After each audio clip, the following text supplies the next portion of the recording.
Oke, assalamualaikum warahmatullahi wabarakatuh. Kembali lagi di channel Trianto Panji Purnama. Terima kasih kepada para murid-muridku karena sampai saat ini kalian masih tetap semangat, tetap berkreasi dan berinovasi pastinya. Karena di masa pandemi ini kalian walaupun masuk baru seminggu sekali dan walaupun masih PTM, masuk terbatas, tapi kalian saya lihat sudah semangat, antusias buat untuk sehatnya ada, untuk kalian ingin belajarnya sangat besar. Eh, saya berharap sebelum kalian mengerjakan tugas hari ini, kalian periksa lagi tugas-tugas sebelumnya dan kerjakan tugas-tugas minggu-minggu kemarin yang belum kalian kerjakan. Karena jika kalian menumpuk pekerjaan, nantinya kalian yang akan sulit. Pada saat kalian mau ujian, kalian pasti akan ditagih. Ternyata belum tugas ini itu belum, dan akhirnya dan pelajarannya nggak cuma satu, pelajarannya ada 13. 13 dikali 5 pelajaran udah berapa? Dan akhirnya apa? Dampaknya nilai kalian akan jelek dan akhirnya nanti dampaknya pas kenaikan kelas nggak naik kelas gitu. Jadi jangan sampai itu terjadi. Semangat walaupun kalian di rumah, ayo kerjakan tugasnya. Oke? Terus yang kedua, kemarin kita sudah belajar materi tentang sketsa. Nah, sekarang kita sudah masuk dong ke soal sketsa. Oke. Eh Minggu depan kayaknya Bapak akan memberikan kisi-kisi. Kisi-kisi dari PKK karena kan sebentar lagi PTS ya. Seminggu atau 2 minggu lagi seingat Bapak itu kita akan PTS. Makanya minggu depan Bapak akan kasih kisi-kisi. Oke? Disiapin buku dan pulpennya. Nah, nomor 1. Seperti biasa, catat dulu soalnya, lalu kalian setelah dicatat secara lengkap, baru kalian cari jawabannya. Ya, jawabannya juga nggak asal-asalan gitu kan. Banyak beberapa yang saya lihat jawabannya asal-asalan, tapi saya jempol-jempol aja tuh. Begitu kalian WA ke saya udah mengerjakan, saya kasih jempol. Begitu kalian kasih ini, saya kasih jempol gitu loh. Jadi bukan berarti dengan saya kasih jempol nilai kalian sudah baik atau kalian sudah bagus. Jadi saran saya, kalau jika kalian ingin mengisi, pastikan dulu jawaban kalian sudah lengkap. Pastinya lengkap dulu, lengkap dan benar. Oke, eh kita mulai saja. Nomor 1. Em, Apakah yang dimaksud dengan sketsa? Nah, apa yang dimaksud dengan sketsa? Setelah kalian jelaskan apa itu sketsa dan jelaskan sketsa itu seperti apa, ya. Jadi secara detail. Oke? Itu nomor 1. Apa yang dimaksud dengan sketsa dan kalian jelaskan secara detail. Nomor 2. Nomor 2 ini kalian bisa lakukan lewat buku tulis. Ya, kalau kalian punya buku gambar lebih baik, lebih bagus. Tapi kalau tidak punya nggak apa-apa di buku tulis. Gambarkan sketsa dasar. Sketsa dasar yang ada pada teori, baik di buku, boleh dari buku atau dari yang pernah saya pelajarin. Ya, boleh gambar sketsa dasar. Oke. Itu nomor 2. Nomor 3. Nomor 3 itu gambarkan sketsa yang akan kalian buat produknya. Kan kemarin, minggu kemarin saya sudah bilang, kalian nanti akan membuat sebuah produk. Ya kan? Nah, produknya itu digambar sketsanya. Itu di nomor 3. Gambar sketsa yang akan produknya kalian bikin. Gitu. Gambar ya, sketsa. Kalau sketsa itu identik dengan hitam putih, jadi pakai pensil boleh ya. Kalau kalian mau penegasan ya cukup ditebalkan, seperti itu. Terus itu nomor 3. Nomor 4,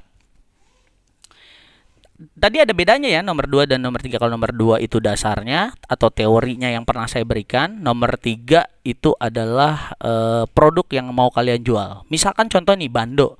Bando. Nah, bando itu gambar sketsanya seperti apa gitu loh. Sampai ke aksesoris-aksesorisnya digambar. Digambar sketsanya. Oke. Lalu nomor 4. Nomor 4, minggu kemarin kita sudah ketemu dan kalian disuruh membuat proposal kewirausahaan, yaitu kalian membuat suatu produk yang berdesain, ya kan? Yang memiliki desain, bukannya hanya kalian menciptakan suatu produk tapi nggak ada desainnya, karena kalian jurusan multimedia harus punya desain gitu.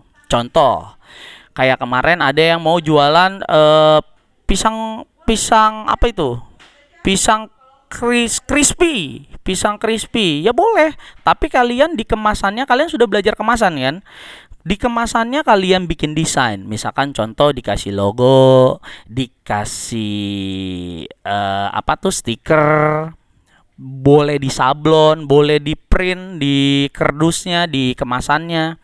Jadi intinya adalah kewirausahaan kalian harus memiliki nilai desain. Wih, kenapa? Karena kalian jurusan multimedia. Oke? Itu.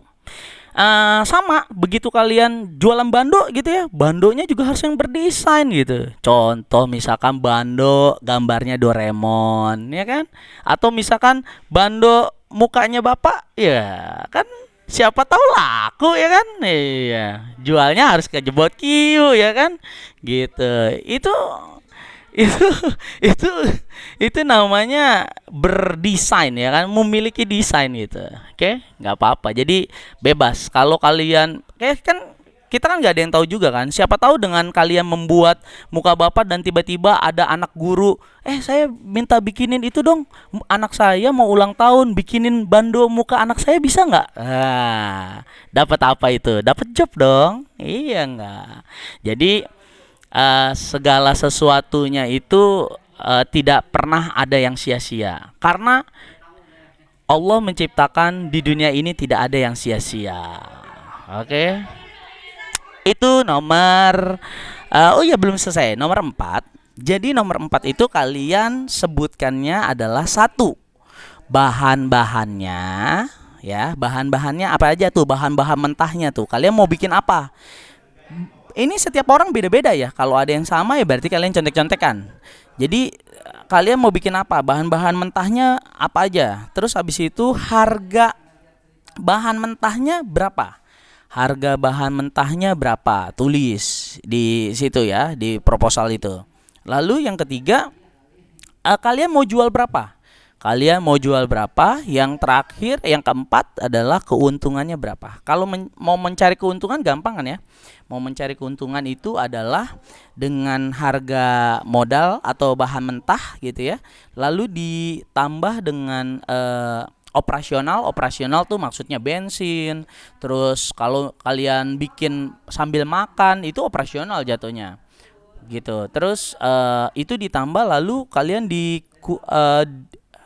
harga jual dikurangi oleh harga modal tadi gitu. Nah, hasilnya berapa? Nah, itulah keuntungan. Nah, keuntungan atau laba. Itu nomor 4. Lalu nomor 5. Nomor 5 masih berhubungan sama proposal. Ini masuk ke dalam proposal ini. Tapi saya pisahin. Kalau tadi nomor 4 itu ada 4 bagian, yaitu modal, bahan mentah, mau dijual berapa, lalu keuntungannya atau labanya berapa. Nah, nomor 5 ini bagaimana cara membuatnya. Cara membuatnya itu harus detail. Contoh nih, dari bahan mentah dipotong sekian meter, terus lalu dilem, terus lalu dilipat, dijahit, atau misalkan ditambahin apa, dikasih aksesoris apa, lalu diprint. Dari bahan mentah sampai dengan barang jadi atau produk yang bisa dijual gitu loh. Menjadi produk yang bisa dijual, dan ingat terakhirnya adalah berdesain, memiliki desain. Karena kalian lulusan multimedia, bukan seperti lulusan OTKP atau AK yang mereka hanya menghitung dan atau mereka melihat suatu produk yang penting laku. Kalian harus memiliki nilai jual yang tinggi. Dengan kenapa nilai jual tinggi? Karena kalian memiliki desain, ya. Itu. Lalu yang yang terakhir yang saya ingatkan kepada kalian, minggu depannya kalian setelah proposal ini jadi, kalian bisa langsung membuat videonya, ya kan? Gampang kan, lebih mudah kan. Nah sekarang di online ini kalian mengerjakan, di daring ini kalian mengerjakan proposalnya, sudah selesai, minggu depan langsung dikumpulkan. Lalu minggu depannya kalian sudah bisa syuting, sudah bisa membuat video, ya kan. Dan jangan lupa setelah kalian selesai, kalian tulis jawabannya, kalian foto, lalu kalian like dan komen dari materi hari ini, yang berhubungan dengan materi hari ini. Terus kalian sehat-sehat di rumah, karena sehat itu sekarang harganya sangat mahal gitu. Kalau uang bisa dicari, dengan kalian berusaha menjadi wirausaha muda, kalian bisa mendapatkan uang. Tapi kalau kesehatan nggak ada yang jual. Yang ada adalah dengan berobat. Berobat ya iya, kalau misalkan sakitnya ini. Makanya nih, jangan lupa olahraga. Bapak tua-tua begini olahraga bapak taekwondo, ya kan. Makanya kalau kalian mau sehat ya minimal ikut bela diri lah ya gitu. Jadi jadi jadi bela diri itu nggak hanya membuat kita sehat, bisa menjaga diri kita dari orang jahat pastinya gitu loh. Jadi walaupun di masa pandemi di rumah, ya tetap kita berolahraga. Kalau kalian oh Pak, saya baru mau bergabung ke taekwondo, wah boleh banget, silakan. Oke, tinggal kontak Bapak aja, punya nomor Bapak semua kan. Oke, itu salam sama orang tua kalian di rumah, dan tetap semangat. Terima kasih. Wassalamualaikum warahmatullahi wabarakatuh. Dah.